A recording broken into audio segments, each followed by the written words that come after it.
You so welcome, bro. And for the college kids, the young people, man, you know I got a special place in my heart for y'all. So I'm definitely going to give the best that I have through the help of the Holy Ghost. You said, I'm dating this girl and we broke up a couple of times, but got back together. That's life. It happens. She recently got baptized, which is awesome. That's great.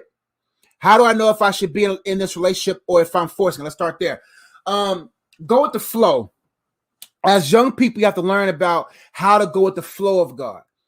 Trusting that God will turn everything around for your good.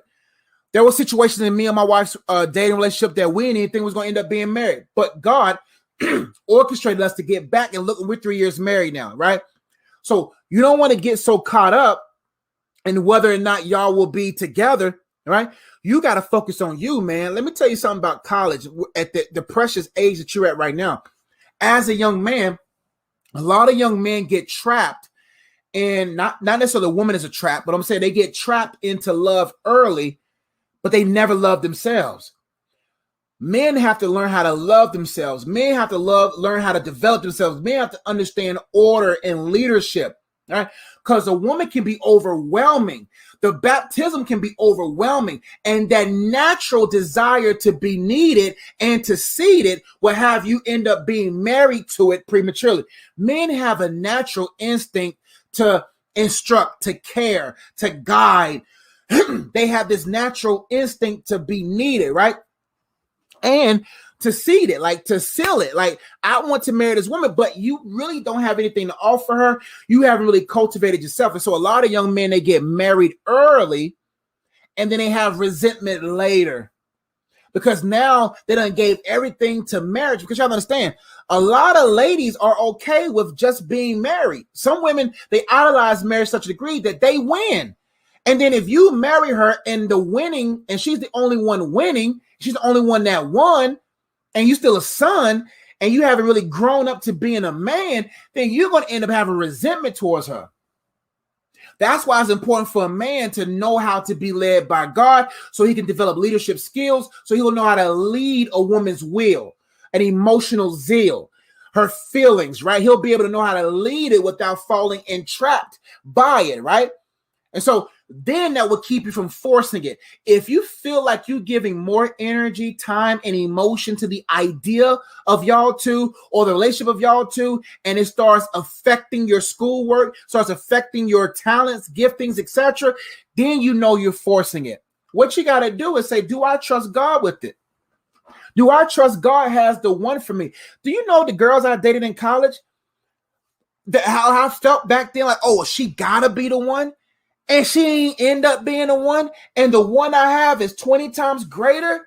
You see what I'm saying? So what I'm saying is you got to trust and know that no matter how amazing she is, no matter how great a girl she is, you got to be okay with the idea that she might not be it for you. And if you haven't came to grips of her not being it for you, then you're going to have too much a strong grip of it, and you're going to find yourself being used by the devil. And she may be anything that you can't let go will be a tool the enemy will use not to let go of you. And what I mean by that, hear me clearly, that's profound. Anything you can't let go, the devil will try to come through the back door to use it against you. He will use it. So you got to learn how to be attached but detached. You got to know how to be attached and detached to the point to where, as a husband, I'm attached to my wife, but I'm also detached to a degree that if the Holy Spirit's saying go this way, but she says go that way, I'm not that attached to her to go the way that she tells me. I know that my greater attachment is God.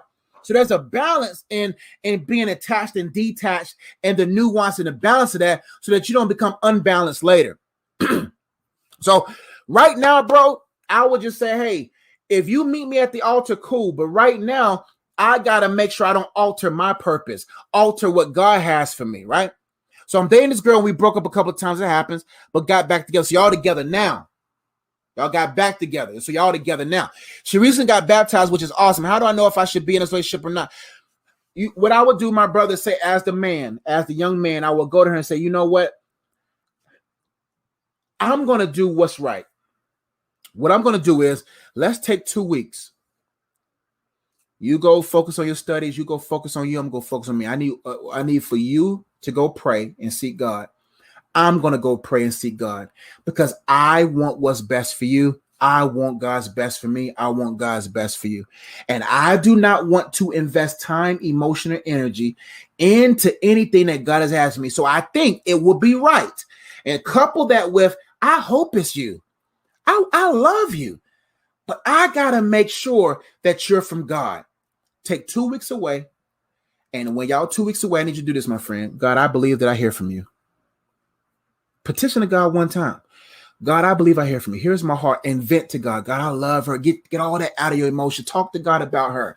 Talk about what you would love to be with, how you want to be with. Talk to God about that. Get it out your system. And then as soon as you got it out your system, this is what you say to God then. I believe I hear from you. In the next 2 weeks, God, I know I'm going to hear from you. Don't petition no more. After that, when you start feeling frustration, you start feeling that you miss her, I believe I hear from God. God, I know you. I know you talk to your son. Start praising God. And then about time that 2 weeks get done, you will know if she's yours or not. Me and my wife did it. And look where we at to this day. Next question was this. Also, I have a lot of talents running track, music, and I go to a good school, UNC. How do I know which direction and which one to pursue fully? Great question, man. Now, that right there is important for you to process as well. It's being able to say, you know what? I got all this in my dwelling, and I got to invest it. Now, let's look at this. Music stands out to me because that sounds like something that's you, right? Running track is just something you just was fast, right? So what I would do is if track got you the scholarship, then you maximize it, right? You maximize it by doing your obligation if you're a student athlete, right? And if you're a student athlete, run track. But at the same time, okay, this is what I would tell you to do. Get on a sheet of paper and write down 24 hours. Write down in 3-hour increments, 6 a.m. to 9 a.m., 10 a.m. to 12 p.m., 1 p.m. to 3 p.m., 4 p.m. to 6 p.m., 7 p.m. to 9 p.m., 10 p.m. to 12 a.m., 1 a.m. to 3 a.m., 4 a.m. to 6 a.m., right? And write down each hour what is obligated. Sleep, whatever. This will help you with time management. Write down the times where you have track practice. Write down the times where you have school, etc. Whatever time you have left, give it to music. That's all I would say. Because your obligation, you go into school, so you got to do schoolwork. You're also on a track team. You run track, so you got to obligate that. Whatever you have left, you invest into music. You don't need to invest 8 hours in that. If you only have 2 hours left, 1 hour left, you invest in the music. You cultivating all your gifts because at this age, the beautiful thing is you're learning yourself. The ultimate thing you got to cultivate right now is your relationship with God because you'll be surprised what else is in you. Now we got to see, like for me, music is one of my giftings, but I don't sing. I don't play an instrument, but I could put a concert together like that. Right now, I can boom, boom. I've put so many concerts together. I've had Jackie Hill Perry. We done did all this kind of stuff. I don't boom, boom, boom. I have an ear for music. I know what sounds good. I know what's good, even though I can't spit nothing good. Now I could probably rap if I really get into it. I could probably, because I be rapping here. You know what I'm saying? So maybe, but I'm not I'm not musically what I mean. But I don't know if I got the hand movements for it. I don't know if I know how to rock the mic. I may be able to be on a track and spit something. But anyway, what I'm saying is there's levels to that you never know what God may want to do with music. So you spend time with God. Give unto Caesar what is Caesar's. Give unto UNC what is UNC, and give to who has a clear sight in you to God, and then God will cultivate that musical gift. And then, as you fellowship with God, you will begin to see. I didn't graduate from college because God says you got enough from there. Now you go over here. Then you'll know how God will lead and guide you. I gotta go, y'all. Love you all, but he a college student, man. So you know I had to.